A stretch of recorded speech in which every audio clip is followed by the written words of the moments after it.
ইরানের ওপর ইসরায়েলের সম্ভাব্য হামলায় যুক্তরাষ্ট্র যদি অংশ নেয় তবে মধ্যপ্রাচ্য জুড়ে মার্কিন ঘাঁটিগুলোতে পাল্টা হামলা চালাতে প্রস্তুত রয়েছে তেহরান।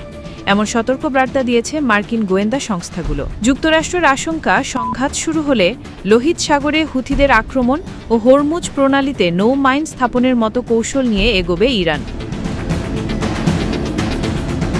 মার্কিন গোয়েন্দা তথ্য বিশ্লেষণ করে জানা যায়, ইরান এরই মধ্যে ক্ষেপণাস্ত্র ও অস্ত্র সম্ভার প্রস্তুত রেখেছে, যা প্রয়োজনে বাহরাইন, কাতার ও সংযুক্ত আরব আমিরাতের মার্কিন ঘাঁটিতে ব্যবহৃত হতে পারে। বর্তমানে মধ্যপ্রাচ্যে প্রায় 40,000 মার্কিন সেনা মোতায়েন রয়েছে, যাদের বড় একটি অংশ সৌদি আরব, জর্ডান ও ইউএইতে অবস্থান করছে।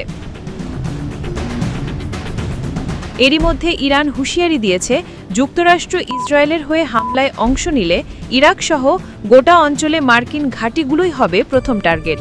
সেই সঙ্গে ইসরায়েলকে সহযোগিতা করা আরব দেশগুলোকেও ছাড় দেওয়া হবে না। যুক্তরাষ্ট্রের আশঙ্কায় ইরান ফোর্দো পরমাণু স্থাপনায় হামলার জবাবে মধ্যপ্রাচ্য জুড়ে ছড়িয়ে থাকা মার্কিন স্বার্থে পাল্টা আঘাত হানতে পারে। স্থাপনাটি পাহাড়ি টানেলের নিচে অবস্থিত হওয়ায় তা ধ্বংসে প্রয়োজন B-2 স্টেলথ বোম্বার ও অত্যাধুনিক অস্ত্র। বিশ্লেষকরা বলছেন, এ ধরনের হামলা ইরানকে পরমাণু অস্ত্র তৈরির পথে ঠেলে দিতে পারে। যুক্তরাষ্ট্র যদি যুদ্ধে জড়ায় তাহলে সেই সম্ভাবনা কয়েক গুণ বেড়ে যাবে। ইরান এখনও চূড়ান্ত সিদ্ধান্ত না নিলেও সিদ্ধান্ত নিলে 1 বছরের মধ্যেই পরমাণু অস্ত্র তৈরির ক্ষমতা অর্জন করতে পারবে বলে সতর্ক করেছেন মার্কিন গোয়েন্দারা।